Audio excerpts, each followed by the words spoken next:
Oh, I don't even know if this is working. I'm trying to do the live thing because I don't have enough internet to properly upload videos.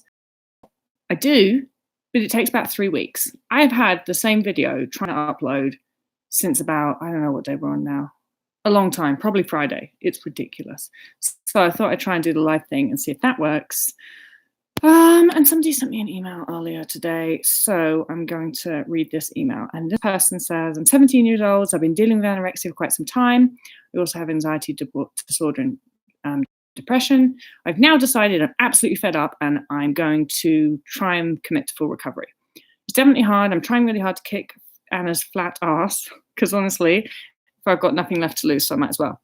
I watched a lot of your videos. There are a couple of things of recovery I wanted to ask you about. So my questions are, you know, when you get sunburnt and you accidentally rub your skin too hard, that's what my skin often feels like. I was wondering if there's an explanation for that or is it normal? Well, I didn't have that in recovery. I've heard a lot of people have that in recovery. I think it's something to do with kind of like the refeeding and water retention stuff. I'm actually not 100% sure on that. I'd never properly looked into it.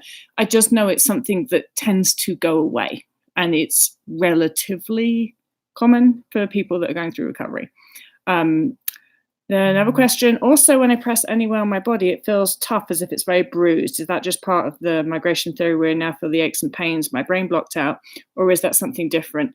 Well, I think that it's a couple of things. I definitely got that. I got a lot of aches and pains in recovery. And I think that's because when I started to eat more and my body went like, oh, finally arrived. Then what happened was my body was like, oh, guess what? I'm exhausted. And I started to feel all of that. And I think that a lot of us just feel really sore. And for me, it just felt a lot of muscular soreness. I felt like I'd been, when you work out really hard and then the next day, but I knew I hadn't been working out hard. In fact, I've been doing the opposite. It was quite confusing. Again, pretty normal.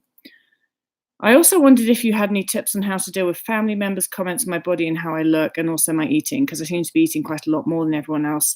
So it makes me anxious or self-conscious to eat in front of other people. Yeah, I think I've talked about this a fair amount in videos. Number one, the rule of life, don't give a fuck about what anybody else thinks. Number two, honestly, most of the time, our family members, if we've had an eating disorder, they love that we are eating a lot of food. That's most of the time. So sometimes when people are like, oh, I'm getting comments from family members that I'm eating enough, I'm like, are you sure? Or are you sure that's maybe a little bit of that is in your head? I'm just putting that out there. I'm not saying that's the case. And I know that sometimes it really is the case that family members are making absurd and quite frankly ludicrous comments like, gosh, aren't you eating a lot? Which, it happens. And that's when you have to go to my point number one, which is not give a fuck about what anybody else thinks. I think that generally in life, you can't control the external environment. The only thing that you can control is your internal environment. And so you can't control that other people are assholes and say stupid shit, but you can control your own reaction to other people being assholes and saying stupid shit. So that's what we all need to focus on. Like, I just know that I know what's going on with me, and that's all I need to worry about. I don't care what other people think. Finally, I wanted to ask if you any tips for dealing with festive times like Christmas, because lots of people start to talk more about dieting and losing weight and that being bad for eating too much. But that's it's the same, isn't it? It's the same as the family member comment. Like if other people want to be dickheads and talk about like, oh, I'm being so naughty with this mince pie, I'm going to have to work out tomorrow. That's their shit that they're dealing with. That's them. Oh, I just can't even. So if other people want to do that and that's what they want their life to be about and that's what they want the conversation to be about, I just usually go like, and walk away, because I just can't. It's so meaningless and it's so boring. That's the main thing about it. It's so boring, diet talk, and it's so boring, the whole like, oh, I'm gonna gain weight oh, shut up. So that's kind of what I do internally, and sometimes I do it externally as well. It depends who I'm with. But you get the drift, right?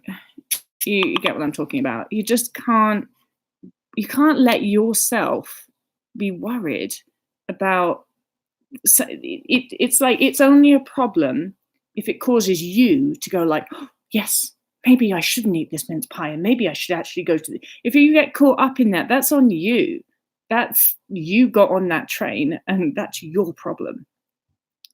Other people can say what they want, and that's their problem. It only becomes your problem if you allow it to affect you. All right. Oh, lots of people have written things. Ah. All right.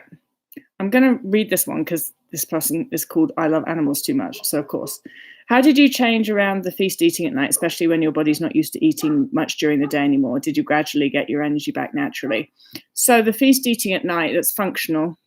Your body's doing that for a reason. You don't need to do anything there. You don't need to try and change anything. Let it happen. Take advantage of it. Use it. That's when I used to be most hungry, was at night. So finally it clicked with me like, oh, I should take advantage of this and stuff my face. And I did, and it worked. But the bit that you need to do, the work that you need to do, is you need to force yourself to eat more during the day. Because if you can, like as you nutritionally rehabilitate, your body's eating at night because it's prioritizing food intake over sleep.